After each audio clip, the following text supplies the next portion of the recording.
ভারত কেন সংখ্যাগুরুদের রাষ্ট্র হবে না বলতে পারেন? কেন হবে না বলুন?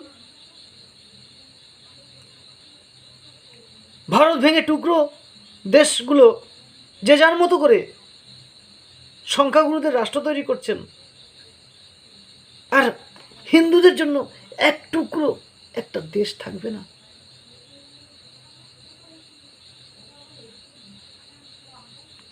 আপনাদের জন্য আমাদের চিকিৎসা ব্যবস্থা খোলা রয়েছে, বিভিন্ন রকম সুযোগ সুবিধা সমস্ত কিছু ভারত সরকারের পক্ষ থেকে আপনাদেরকে সব সময় ওয়েলকাম করা হয়।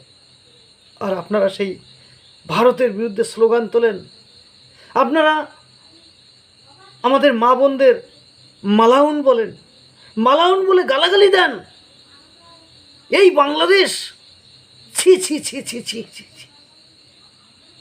ভারতের